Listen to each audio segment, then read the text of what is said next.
सुप्रभात बच्चों।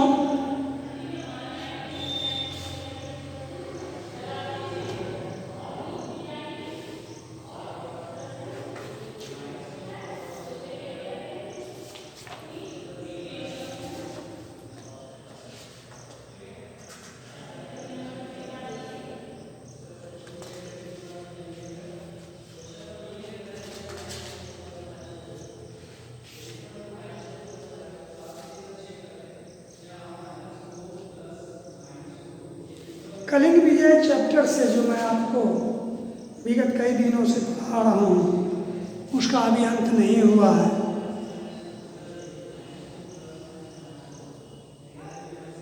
अपने शत्रु पर हाथ चलाते समय क्या उनका दिल दुखेगा नहीं? कितना भयानक विचार है आपका। ये बात एक गायिका कह रही है। अशोक अत्यंत करुण स्वर में, मेरा दिल तो नहीं दुखता।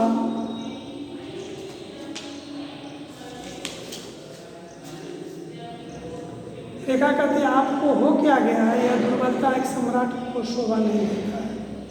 ये सब तो कल मैं पढ़ा दिया था। और देखिए गायिका कहती है आपको कौन प्यार करता है? आम पब्लिक आपको प्यार नहीं करती है। आप तो केवल आकांक्षा के पुजारी हैं। पतझड़ से पेड़ की तरह अकेले, पत्ते भी इनका साथ नहीं देते। समय आने पर वे भी मुंह मोड़ लेते हैं। देखा कैसी विचित्र बात है। भारतवर्ष के सम्राट अकेले हैं, उन्हें कोई प्यार नहीं करता। सहसा गंभीर होकर, लेकिन उनको करोड़ों प्रजा क्या मर गई है? गायिका कहती है प्रजा उन्हें प्यार नहीं करती, उनसे डरती है। अशोक स्वप्न से प्रजा मुझसे डरती है। रेखा गायिका की ओर कदम बढ़ाकर, और उनके विश्वस्त मंत्री और सेनापति, क्या विश्वस्त मंत्री और सेनापति प्यार करते हैं कि नहीं? तो गायिका कहती जो केवल आज्ञा मानना और सलाह देना जानते हैं वे अशोक को प्यार करेंगे। अशोक कहते हैं करुण स्वर में, रेखा। फिर रेखा कहती है सुन रहे हैं सम्राट इस पागल औरत का प्रलाप? अशोक कहता है रेखा उठते हुए, रेखा ओह भिक्षुणी, और तुमने क्या किया? इनसे तो अच्छा यही था कि तुम मुझे अपने झूठे स्वप्न में रहने देती। गायिका बोली आपका स्वप्न आपको मिल सकता है। अशोक कहते हैं परंतु देवी मेरी दुनिया उजड़ चुकी है। अब गायिका जो उनको समझाते समझाते समझाते समझाते रास्ता पर लाई तो अशोक को बुद्धि जगी, विवेक हुआ। उनको एहसास हो रहा है कि हमसे बहुत बड़ी गलती हुई। तो अब वही गायिका को वह देवी कहकर संबोधित करते हैं। गायिका वह तो संकीर्ण स्वार्थपूर्ण दुनिया थी, लेकिन एक और भी दुनिया है। सम्राट उस जगमगाते हुए तारों की हंसती हुई नदियों की दुनिया। यह पृथ्वी कितनी सुंदर है, कितनी सुहावनी है सम्राट। लेकिन सम्राट कहते हैं लेकिन आज, ये गायिका ही कहती है सम्राट, लेकिन आज इस मनोरम धरती पर एक पिशाच घूम रहा है। पिशाच किसको कहा गया है? अशोक को।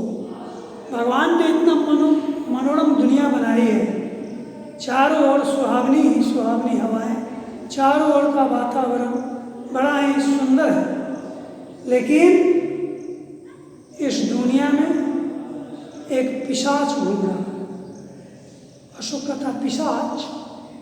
कहता है हाँ, युद्ध का पिशाच, स्वार्थ का पिशाच सम्राट इस सुंदर संसार में आज अकेला मनुष्य असुंदर है, हत्यारा है, अभागा है, अविश्वासी है, अनाथ है। अशोक कहता है, ओह भिक्षुणी, इतनी जिम्मेदारी मैं नहीं सह सकूंगी।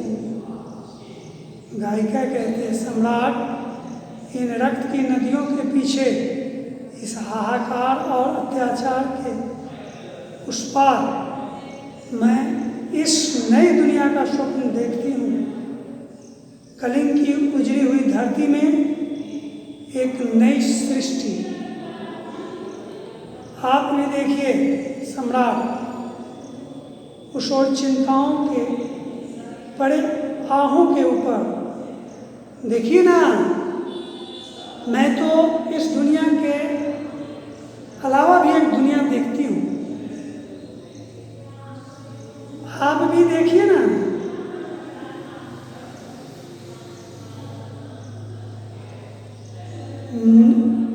आपको भी एहसास हो जाएगा। लेकिन देवी, मेरी लालसा, मेरी अतृप्त आकांक्षा मैं न देख सकूंगा नहीं। मेरी जो लालसा है, अतृप्त आकांक्षा है, इसको मैं नहीं देख सकूंगा। गायिका कहती है, क्यों नहीं देख सकिएगा सम्राट अशोक? आपकी लालसा, आपके अरमान, आपकी शक्ति, आपका प्यार, सब आज से उन अनोखे चित्र का निर्माण करेंगे। फिर कोशिश तो कीजिए। क्या आप उस स्वप्न को नहीं देख पाते? अशोक भी अपने गलती का एहसास कर रहा है, लेकिन कह रहा है कि मुझ में जो लालसा है, मुझ में जो अतृप्त आकांक्षा है, ये मुझसे दूर नहीं होने वाला है। इसीलिए उस दुनिया को मैं नहीं देख सकता हूं। तो इस पर गायिका उसे समझाती है भाई कि देख सकते हैं आप, क्यों नहीं देख सकते? आपकी जो लालसा है, आपके जो अरमान है, आपकी शक्ति है, आपका जो प्यार है, सब आज से उस अनोखे चित्र का निर्माण करेंगे, एक अलग दुनिया की बात करेंगे। तो अशोक कहता है, ठीक है, मैं कोशिश करूंगा। तो गायिका कहती है, मैं देख रही हूँ सम्राट, उज्जवल प्रभात भगवान बुद्ध की करुणामयी किरणों से अलौकिक प्रभात,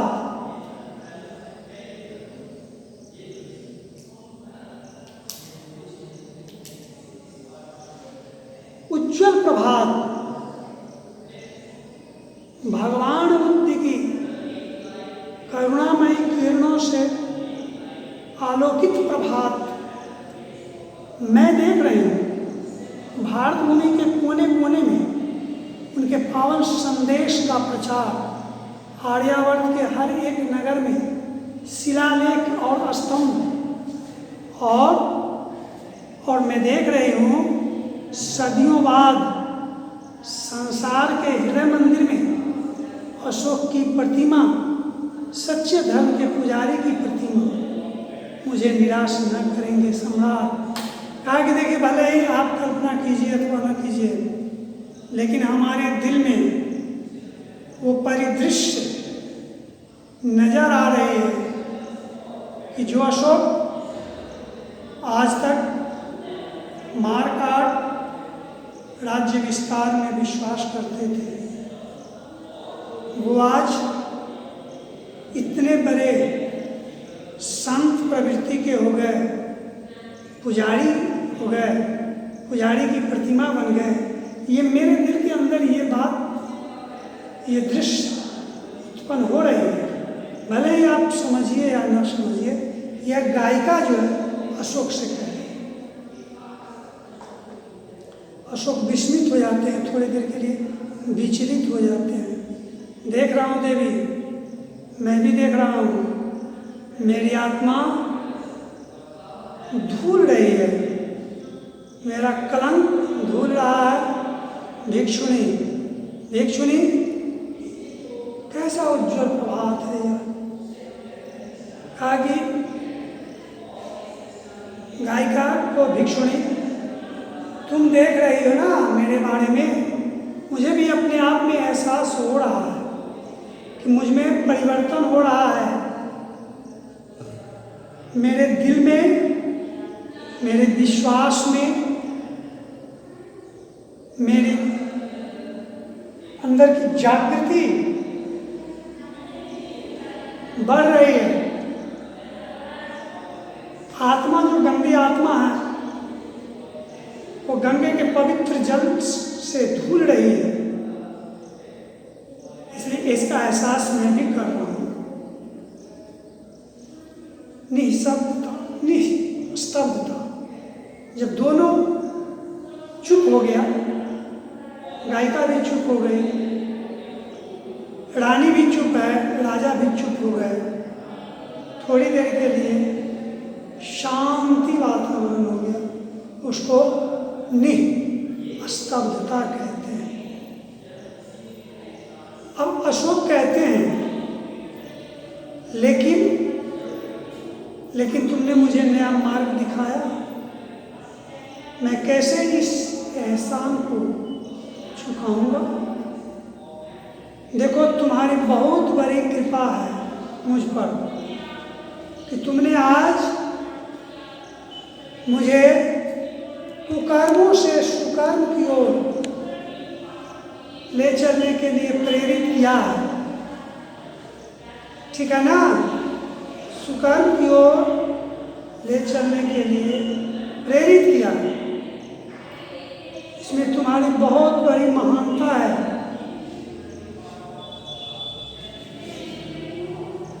तुमने मुझे नया मार्ग दिखलाया है, तुम्हारे इस एहसान को मैं कैसे चुकाऊंगा। गायिका, विश्व सेवा के द्वारा, मानव सेवा के द्वारा जब आप पूर्ण रूपेण आपके विचार बदल जाएंगे तो आप विश्व की सेवा कीजिएगा, उसमें मेरा एहसान चुकेगा। मानव की सेवा कीजिएगा, उसमें मेरा एहसान चुकेगा। अशोक कहते हैं, अपनी सेवा का भी अवसर दो देवी। गायिका कहती है, मेरी सेवा, एक भिक्षुणी की सेवा? नहीं नहीं नहीं, मानो याद आई हो, हाँ एक काम है। अशोक आतुर होकर कहते हैं, कहो। गायिका, आप मेरे लिए एक भाई ला दीजिए।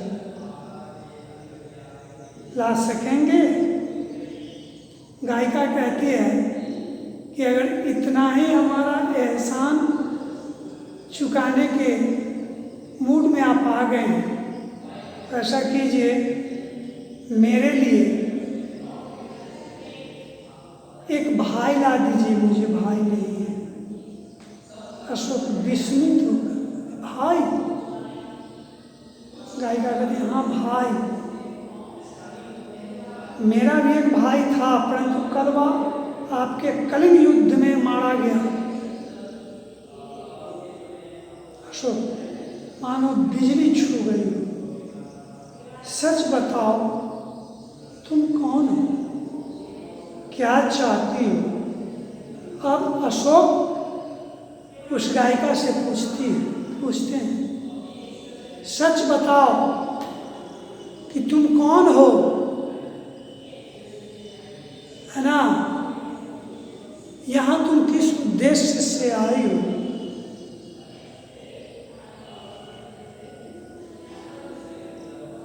और क्या चाहती हो?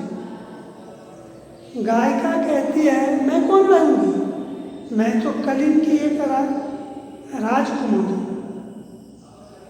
गायिका कहती है कलिंग की राजकुमारी मैं हूं।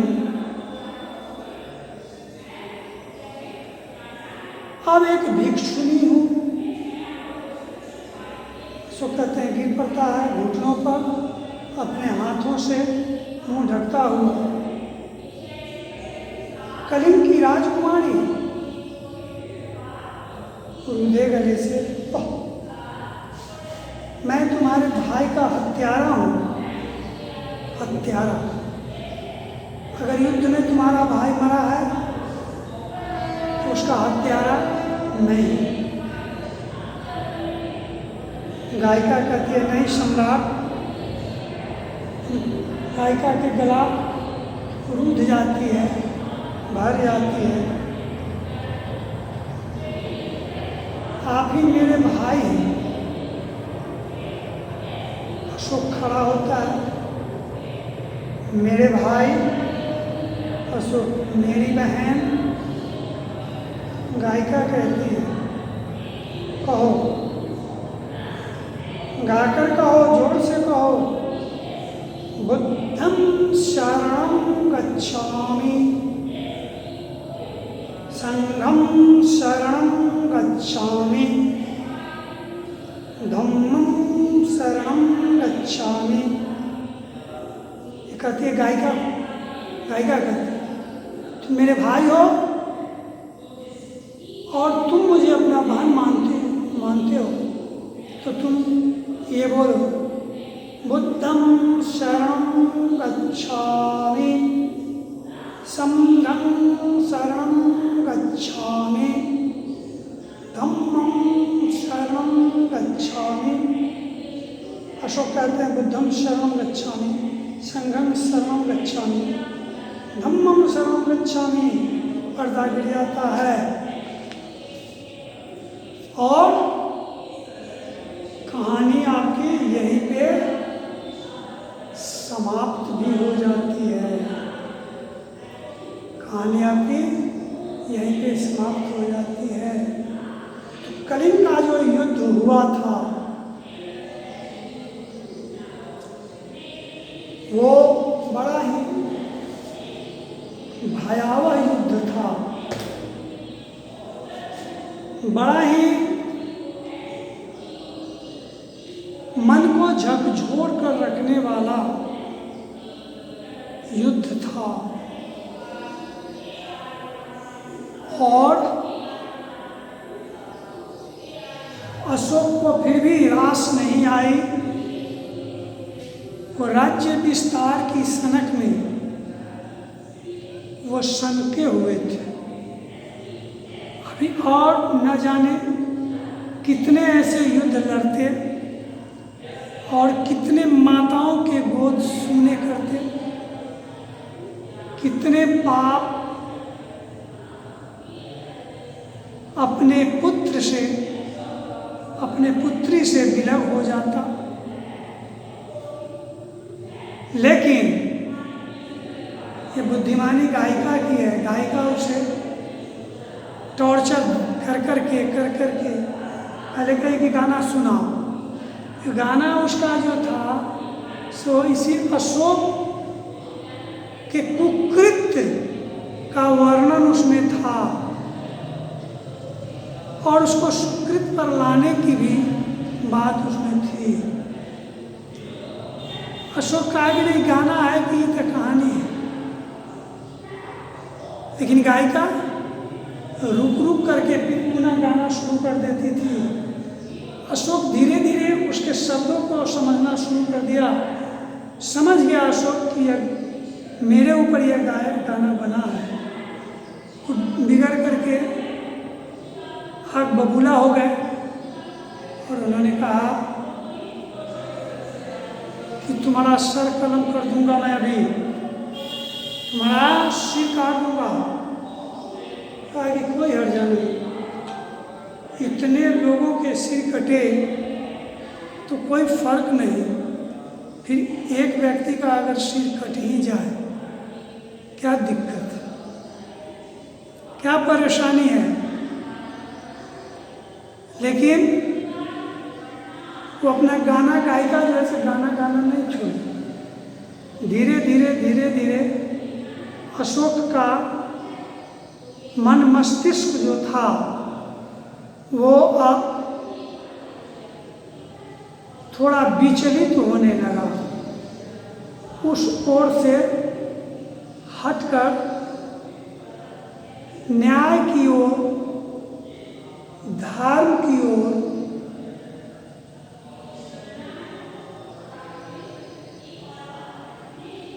भलाई की ओर धीरे धीरे आने लगा। उस गायिका से बहुत वार्तालाप भी हुई, हॉट टॉक भी हुआ, लेकिन गायिका बुज़दिल नहीं थी जो अशोक से डर जाती। प्राण की बाजी लगा करके उसने अशोक से मैंने अपना वार्तालाप करती थी। अंततोगत्वा उसने उस राजा को, राजा के व्रेन को वास किया और कहा कि इस दुनिया को छोड़कर भी एक दुनिया है, उस दुनिया में आइए ना, जहाँ सदा शांति ही शांति मिलेगी। वहाँ किसी चीज़ की आकांक्षा नहीं होगी, किसी चीज़ की अभिलाषा नहीं होगी। मैं तो स्वप्न देखती हूँ। अशोक कहे कि हाँ, मुझे भी एहसास होता है। जब अशोक पूर्ण रूप से गायिका की बात से सहमत हो गए तो अशोक कहे कि देखो, तुम देवी हो और तुम्हारा ये एहसान मैं कैसे चुकाऊंगा। उस पर कहे कि देखो, एहसान चुकाने का बहुत अवसर है। विश्व की भलाई करो, कल्याण करो, मानव की सेवा करो, इसी में मेरा एहसान तुम चुका सको। ये बात कहने के बाद तब राजा अशोक पूछते हैं, अच्छा देवी, तुम बताओ कि तुम कौन हो, क्या चाहती हो, यहाँ कैसे आई। कहा कि देखो, मैं कलिंग की रानी हूँ, लेकिन आज तुम्हारे सामने भिक्षुणी बन गया। एक काम करो, जब तुम मेरा एहसान चुकाना चाहते हो, तुम मेरे लिए एक मेरा भाई ला दो। कहा कि कैसी बातें करते हो, भाई कहीं मिलने वाला है, संभव है। कहा कि हाँ, वही भाई कल कलिंग के युद्ध में मारा गया। तो इन्हीं सब बातों से अशोक का मन जो है सो पुनः धर्म की ओर आया और बुद्धं शरणं गच्छामि, संघं शरणं गच्छामि, है ना, ये सब का नारा लगाते हुए उन्होंने बुद्ध के आदर्श पर चलने का निश्चय किया। आज आपका सिलेबस कंप्लीट हो गया, पढ़ाई समाप्त हो गई आज। ठीक है, कल नेक्स्ट डे आपसे मुलाकात होगी। तब तक के लिए धन्यवाद।